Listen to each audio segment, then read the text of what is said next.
কি Real Madrid ফ্যানরা মানে একটু হইলেও তো ভয়ে আছেন নাকি? সো বেসিক্যালি ১১ বছর পরে, মানে জাস্ট ১১ বছর পরে কোপা দেল রের ফাইনাল একটা এল ক্লাসিকো হইতেছে। এটা হচ্ছে ১১ বছর পরে, এবং আপনি যদি পাশাপাশি একটু দেখেন যে বার্সেলোনার থেকে তুলনামূলকভাবে দেখতে গেলে আসলে যেখানে ভিনি আসলে মানে ব্যালন্ডিওর জেতার একটা ছিল আসলে, বা এমবাপ্পে আছে, রদ্রি আছে, এবং তার থেকে বড় যারে আমি সব থেকে বেশি ভয় পাই মানে এনরিক, সেও আছে। সো আর মানে আর বার্সেলোনা যদি আপনি দেখেন যে বেস্ট ট্রিও হচ্ছে আপনার বর্তমানে, যদি আপনি ইউরোপের বলতে চান, বার্সেলোনা মানে গত ২০২৫-এ ম্যাচই হারে নাই, ঠিক আছে? তো এই বার্সেলোনা এবং এই রিয়েল মাদ্রিদ দুইটা টিম মুখোমুখি হবে কোপা ডেলের একটা ফাইনাল, একটা ট্রফি পাবে জিতলে পরে এইরকম একটা ম্যাচে। সো আমি তো কোয়াইট এক্সাইটেড, মানে সিরিয়াসলি আমি খুবই এক্সাইটেড।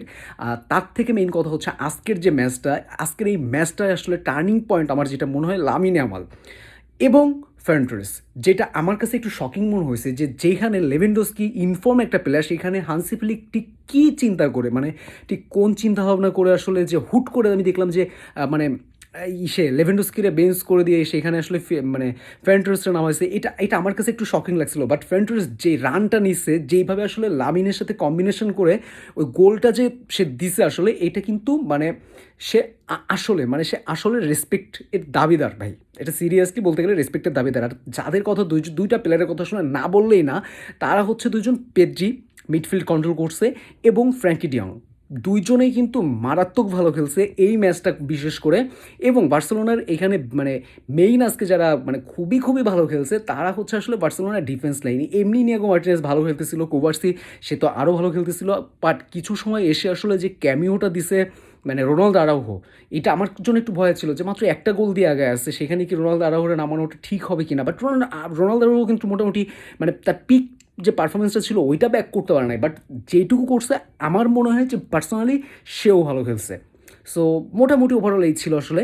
আর আমার কাছে পার্সোনালি মনে হয় যে এই ম্যাচের টার্নিং পয়েন্ট হচ্ছে লামিন ইয়ামালের ওই যে অ্যাসিস্টটা, দুই তিনটা প্লেয়ারে কাটায়। ইভেন লামিন ইয়ামাল কিন্তু মানে আরও দুই তিনটা এরকম চান্স তৈরি করছিল, কুন্দের সাথে একটা চান্স তৈরি করছিল। আহ, মানে মোটামুটি ভালো খেলছে, ঠিক আছে। আর আরেকটা বিষয় সেটা হচ্ছে যে বর্তমানে সোশ্যাল মিডিয়ায় খুব একটা কথাবার্তা হচ্ছিল যে টের স্টেগেন ব্যাক করবে, টের স্টেগেন ব্যাক করবে, সেজনিরে বসায় দেওয়া হবে। ভাই, সেজনিরে যে বসায় দেওয়ার মতন প্লেয়ার সে না। মানে তার বয়স যাই হোক, রিটায়ার্ড থেকে ফিরে আসুক, কিন্তু সে যে আসলে মানে বেঞ্চে বসে থাকার জন্য আসে নাই, এইটা কিন্তু সে প্রুভ করছে। ইভেন আজকেও গ্রিজবেনের একটা গোল মানে কিন্তু সেভ দিয়ে দিছে, পরে অবশ্য এটাকে অফসাইড ধরছে মেবি, বাট সেভ কিন্তু সে ভালো দিছে। সো সে কিন্তু প্রত্যেকটা ম্যাচে প্রুভ করতেছে। ইভেন সে এখনও পর্যন্ত যে কটা ম্যাচ খেলছে, কোনো ম্যাচে কিন্তু বার্সেলোনা হারে নাই। সো আমার মনে হয় যে মানে বার্সেলোনার গোলকিপারে অ্যাটলিস্ট এই সিজনে বার্সেলোনার গোলকিপারে থাকার মতন মানে সে একদম এটা ডিজার্ভ করে। শেজনি এটা মাস্ট বি ডিজার্ভ করে। সো হোয়াট এভার, এই হচ্ছে মোটামুটি মানে আমার নর্মাল ম্যাচ ভিউটা আসলে এটা ছিল। আমি জাস্ট রিয়াকশনটা আপনাদের সাথে শেয়ার করলাম।